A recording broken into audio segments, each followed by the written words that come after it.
All right, so got my voice? Okay.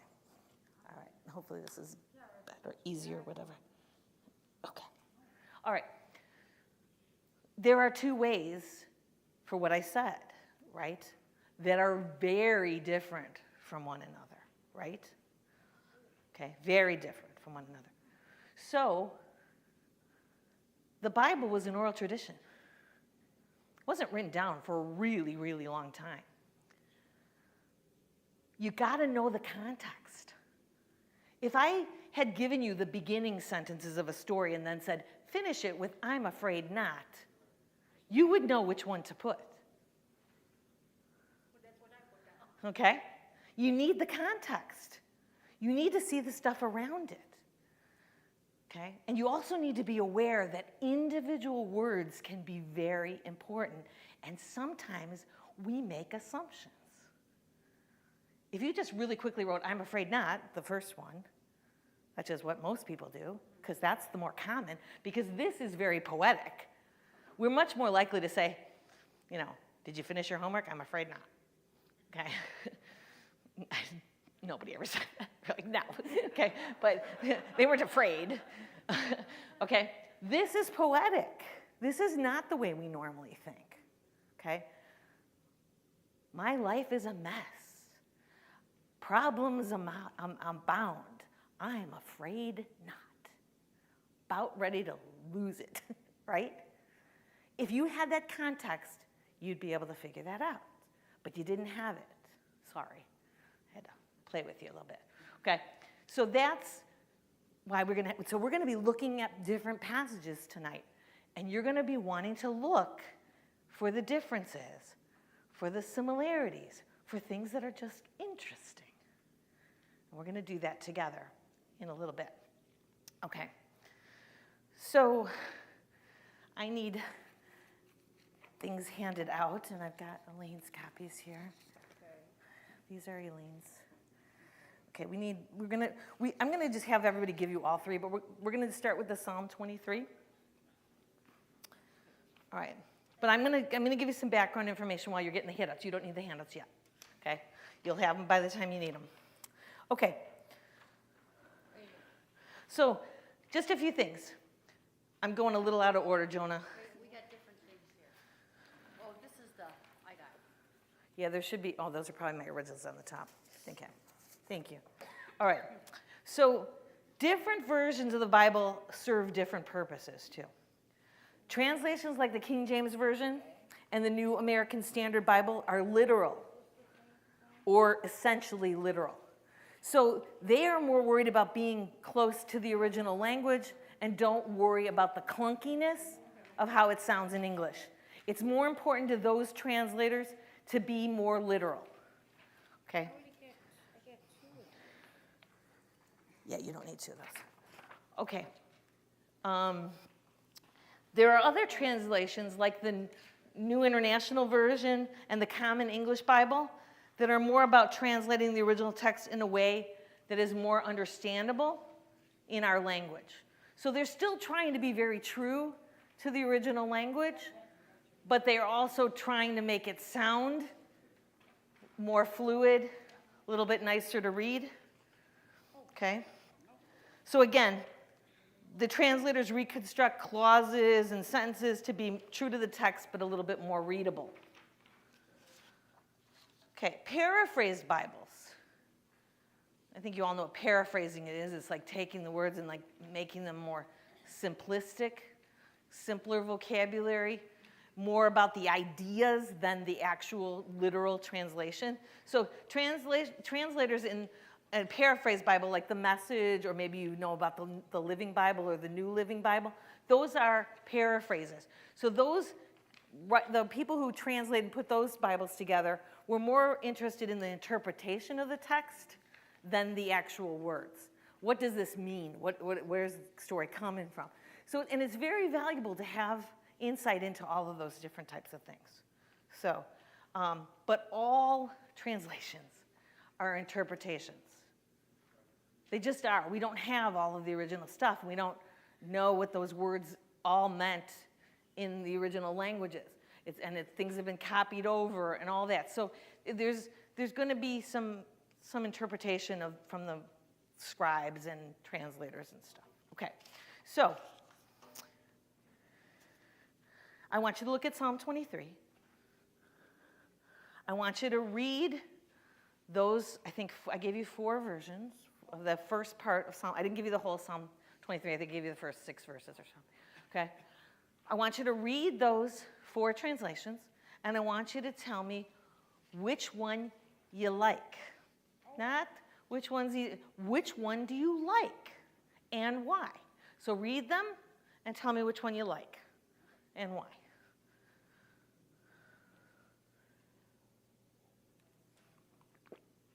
Yeah, you want to be on Psalm 23 first.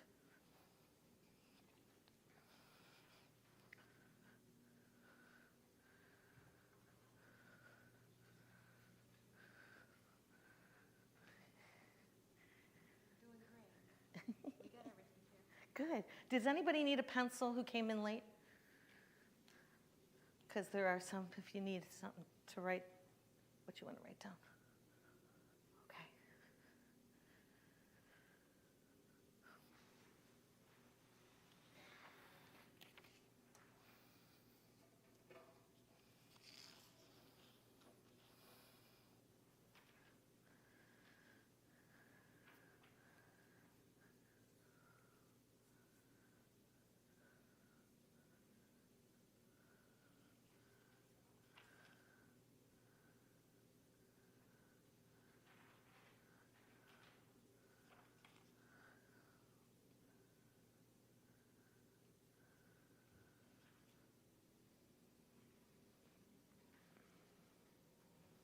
Make note of what you like and don't like about the various translations of these verses in Psalm 23. Glad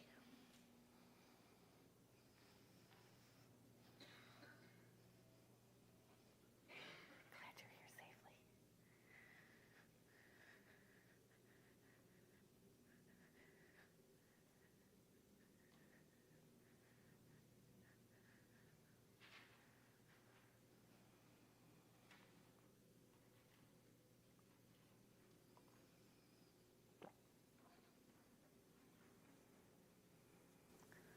Oh, and then for the people who might be online, this is what we're doing. BibleGateway.com, and the 4 versions we're using are listed there.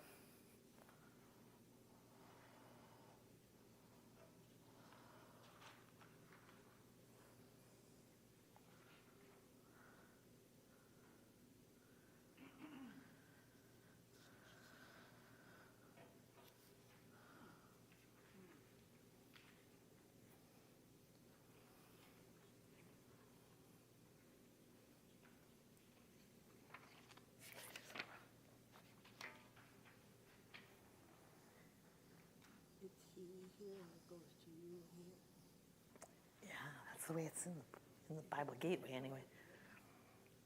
That's where I got it from Bible Gateway, so it's a little weird, yeah? Yeah, it's a little weird. Yeah?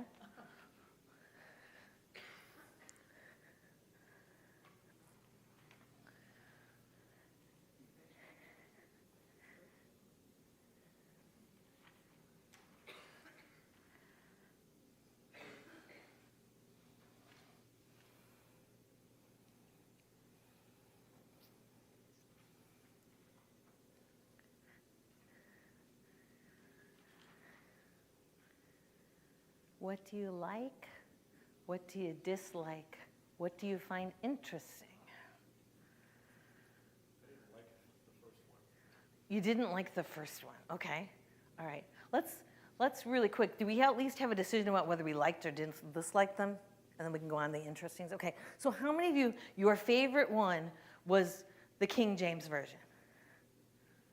That's my favorite one too. Okay. All right. How about the New Revised Standard Version? Okay. All right. The Living Bible? Okay. And then the International Children's Version? Okay. All right. Why did you, let's start with like, because I always like to be positive. Why did you like the King James Version, those of you who liked it? Whether it was your favorite or maybe second favorite, what's there to like about it? It sounds the most familiar. Yeah. Yeah, you memorized it that way when you were young. Okay. It's calming. Again, because it's recognizable. It's part of your life. That's why I like it too. It's the prettiest version. I'm not confused about this passage. I've heard it enough time. It's been preached enough times. I've been to enough funerals with it that I don't feel like I need to figure out what the words are, right? That's why this one, because normally with the King James Version, I got my dictionary and I'm looking stuff up, trying to figure it out, right? Okay, so what didn't you like about it if you didn't like this version? You want to share why you? Yeah, for sure. That's not the way we talk. Thank goodness. Right? It's not in our language, right? Exactly. All right. Anyone else have anything they found interesting about this particular version? Or questions? Okay. All right, how about the New Revised Standard? How many of you liked that one? It was one of your favorites. It doesn't have to be your favorite, but one of your favorites. What'd you like about it? Pardon me? It's number two, yeah. Okay. Because again, it's sort of familiar. That's why I voted that one. It's a little more for my version of the King James that you kind of heard, but to me I thought this flowed a little bit. Okay. All right. Other things that you liked about it?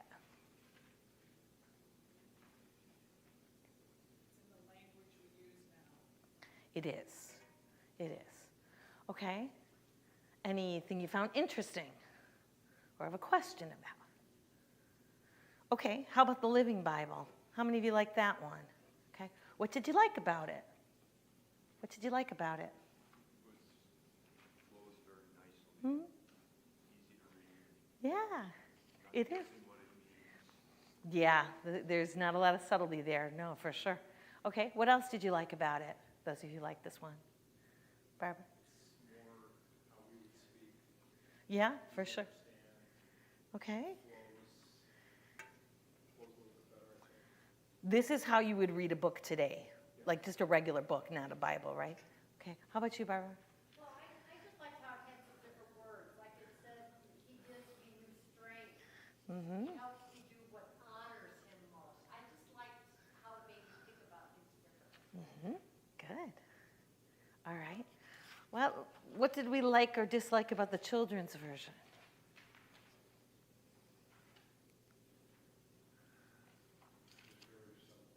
Very simple, but beautiful, right? Yeah, it's a beautiful rendition of this very important passage to us. There's no question about what the meaning of the words is. Right, for sure. I think it's interesting that it really isn't that different, though. Again, maybe because this is just so comfortable to us, we're not really super confused about the meaning, but this just shows that you didn't have to change the words a lot to make it more readable, but enough of it was changed to make it beautiful in its simplicity. Okay? Thoughts about that? Okay, so some of us enjoy seeing the more traditional language. It's comfortable. It's what we've heard. It's what we learned, what we memorized, right? Okay. Sometimes the older language is also more beautiful. Just in general, it's prettier. It sounds nice. The flow of it is poetic, okay? And some people like that, and it can be comforting that way, and it's easier to maybe to memorize because the way the scheme is, the way it's poetic, sometimes. But sometimes a passage can be confusing. There can be words or places or terms or people that we don't know very well. And so those might really benefit from having a more paraphrased version, like the Living Bible, right? Where it's more in the language that we're comfortable with, but also maybe the children's version. And I'm all about using the children's version for tough passages, because it really does help to narrow the focus to what's really important. So that you can use it for that too. Okay, so let's look now at the Genesis passage. No, let's look at Revelation first. Normally I wouldn't do that, but the Genesis one's got a really interesting translation. So let's look at Revelation first. We're going to look at two versions, the Living Bible and the International Children's Bible. And why are we doing those two for this one? Because people feel very challenged by Revelation. And so we're going with two more simplified versions. Not to say that they're simple. Make sure they're still revered translations of the Bible, but they are a little bit easier for us to understand. Okay? So Genesis 1, got two translations. Please read them and do the same thing. Which one do you like better? Did you find anything interesting? Yeah, sorry, Revelation. I pulled the wrong one. Thank you. Yes, Revelation. Do Revelation first.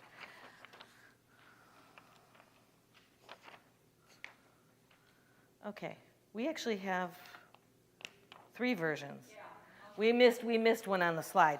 So we do have three versions. I thought we did. No, okay, we got the NIV, then we have the International Children's Version, and then the Living Bible.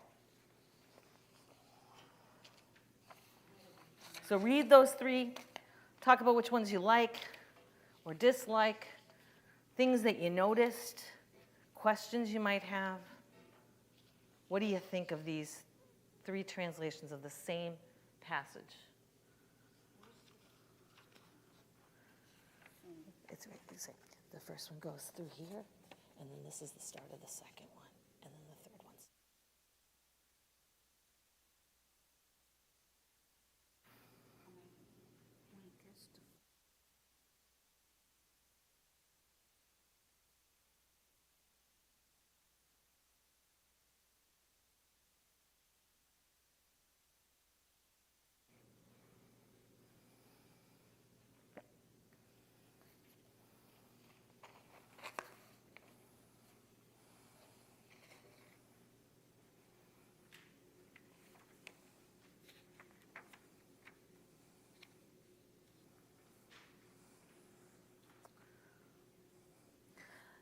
And I apologize. You may notice in some of these, it's really harder to see on the screen when it was little. You'll see some footnotes. Just ignore them. They're just part of the translation in Bible Gateway, and it shows you stuff. And I tried to delete them all, but I didn't see them all. Okay. So that shouldn't be part of your interpretation of that version. Like, I don't know what this A means. It's not supposed to be there. Don't worry about that.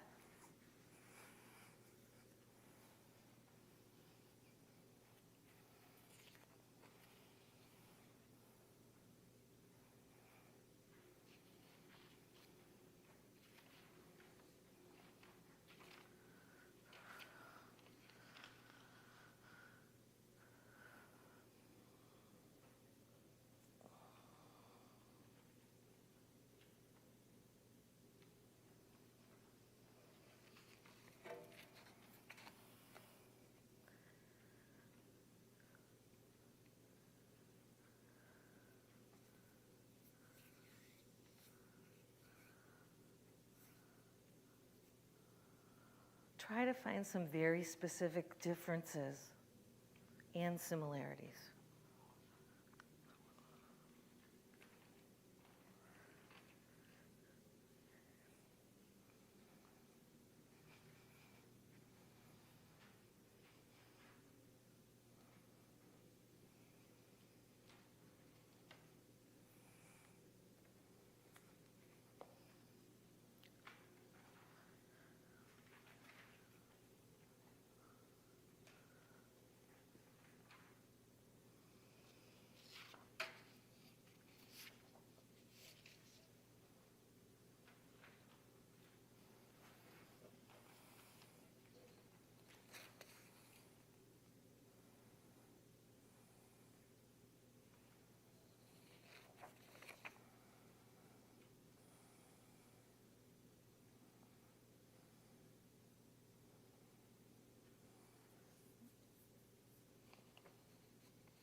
I'm going to give you about 5 more minutes. I know that that's not enough time to do an absolute examination of this entire passage, but you can always take it home and do more with it later.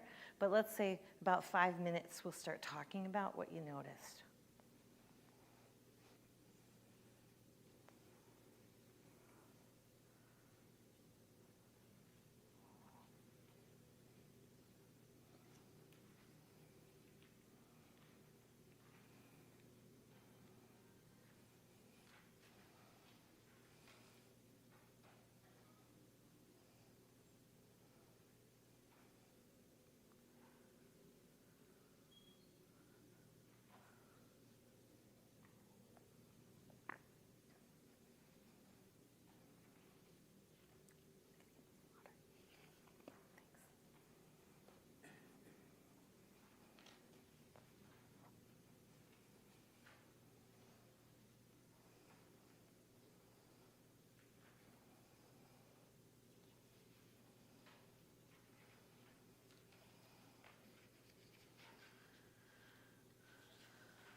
Another minute or so.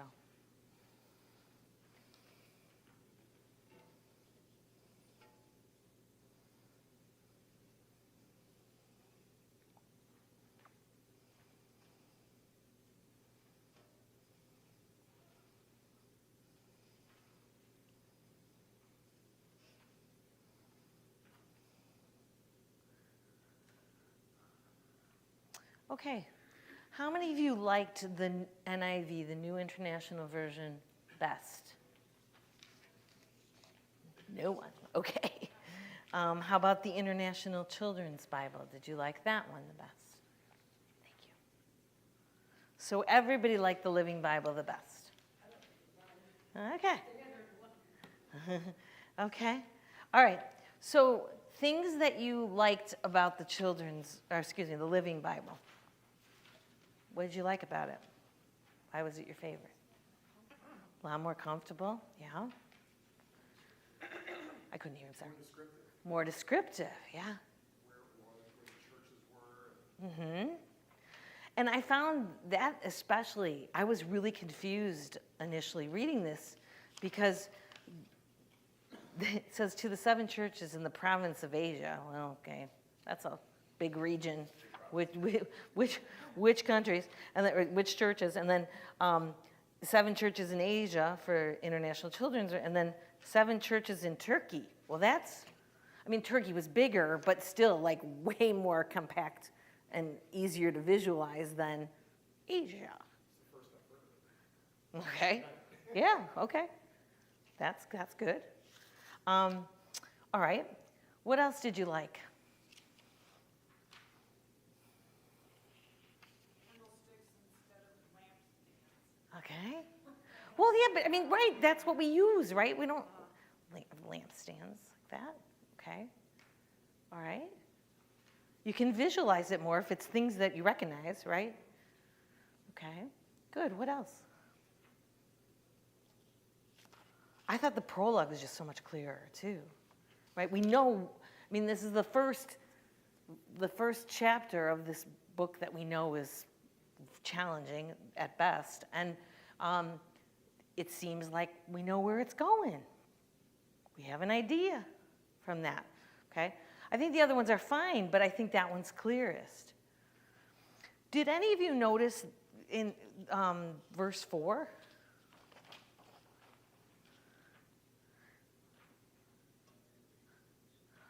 In the NIV, I think it's really unclear. Is it John being addressed? John, to the seven, okay, all right. But the way we write like a letter today, we would start it, and the letter would be to John, not from John. That's clearly stated in the other two versions for clarity. So I thought that was really important. Are there other things that you noticed? Besides that you liked that one and it was clearer, did you notice any other changes?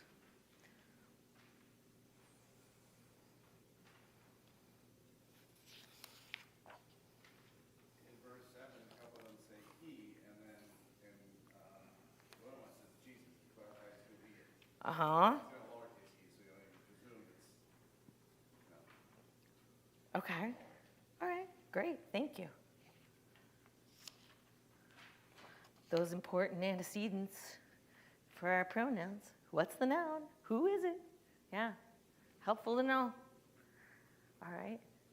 Who else has something that you noticed or was interesting or changed or anything?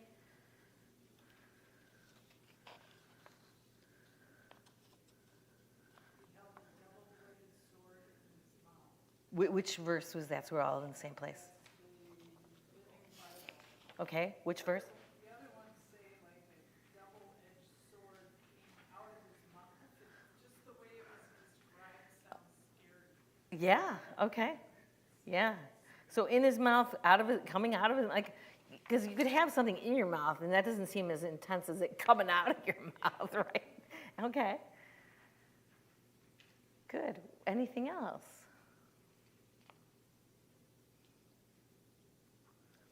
Can you see now, like if you were really going to do an intense study of this book, how it would be helpful to have different versions to look at? It's kind of the point. Yeah. An interesting thing happens because Presbyterian ministers are required to get at least a basic understanding of the original languages. Mm-hmm. So essentially, you're making your own translation. I mean, you do it with humility. You don't have the knowledge that all the scholars do. Sure. Piecing it together, looking at what you do know about the language and the meaning of the words, you're kind of making your own translation That's kind of cool. because you looked up all the words Yeah. and the grammar, and it gives you an opportunity to, well, A, for humility, Right. way more than anybody can, and Sure. now I can hardly even follow what we're doing tonight. So but it is another way of rejoicing in the fact that we do live with translations, Mm-hmm. and knowing that unless you happen to be a Bible scholar who really knows those languages, you wouldn't be able to read it in the original. Right. And why people were taken advantage of when they couldn't read it, and they were counting on other people to tell them what it said. We don't have to do that anymore. We love that we're helped to understand it better by our pastors and our teachers, but we can read it for ourselves, and that wasn't always the case. In fact, it was very guarded secret. Yeah, it says here you have to pay a lot of money if you want your beloved to go to heaven. Not that anybody would take advantage of people, but they did. All right. Anything else about Revelation before we move on? Because we are running out of time. So we're going to look at Genesis 1, and we're going to look at the King James Version. Again, I picked this because these are familiar passages like Psalm 23, so we know the creation story. And so the King James Version is going to be something you've seen before. It's also where a lot of people like to start. I'm going to read the Bible all the way through. I'm going to start with Genesis, and if you would like to do that, you got to jump start on it. Okay, the New Revised Standard Version, and then the Orthodox Jewish Bible. So the English translation of the Orthodox Jewish Bible, and I thought that would be fun to look at. So we have those. And again, we don't have a lot of time, so maybe we'll take about 5 to 7 minutes and look over it, find things that you find interesting, maybe just read the first 5 verses, and then you can read the rest later. Let's start with that. Let's try to just do verses 1 through 5. See what you see, so we can have a little bit of chance to talk about it, and then we'll talk about it.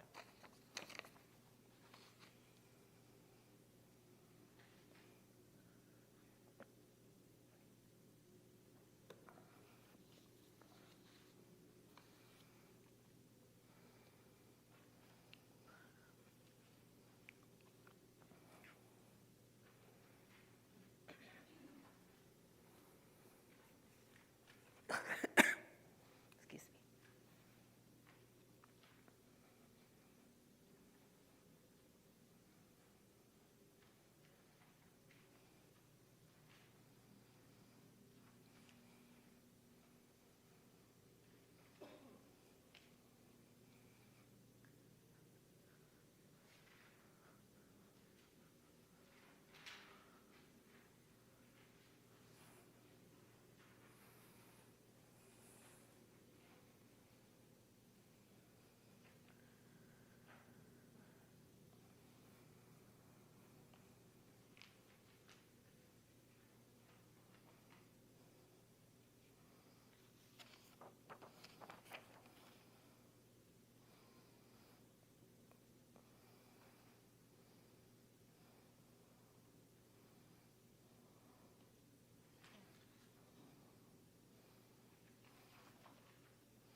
So many girls nowadays are named Layla. Means Maybe they're not Hebrew girls.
Another minute or two.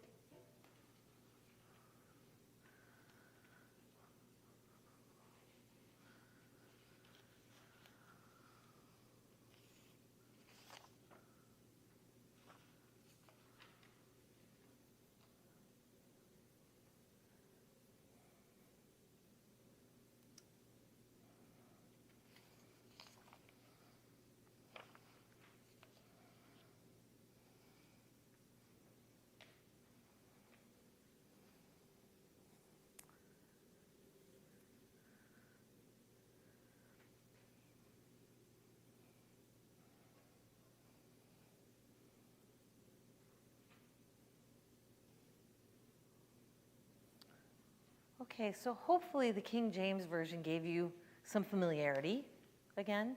Just some of the wording in the beginning. God created the heaven and the earth. Okay, we've all heard that. So there's some comfort there. And the New Revised Standard Version, when God began to create the heavens and the earth was complete chaos. That flows really nicely. I don't think anyone would pick the Hebrew Bible as their favorite. This Orthodox Jewish Bible, yeah. I mean, it's also got some of that King Jamesiness to it, too, like when the translator's got some of those these and thous in there a little further down, if you didn't get a chance to look at it. And there's words that you're expected to know as a good Jewish person, apparently. Tav, good. Things like that are not translated more than once there at the beginning, like you should know this. Okay. That's, so who's Elohim? Elohim, that's right. Yeah, I knew I'd heard it before. Thank you. Okay, who's that? God. So it's one of the words. And if you know any really strict Jewish people, you will not see them write out G-O-D on anything. It's G-D, something but they won't write out the name of God. But they have lots of names for God, so that helps too. They don't have to always just count on that. Things that you noticed. The Revised Standard Version has the earth in chaos. Okay. I Okay. never thought of it being in chaos before it was created. I didn't think of it as being anything. Okay. Yeah. Okay. Good. Thank you. What other thoughts did you have?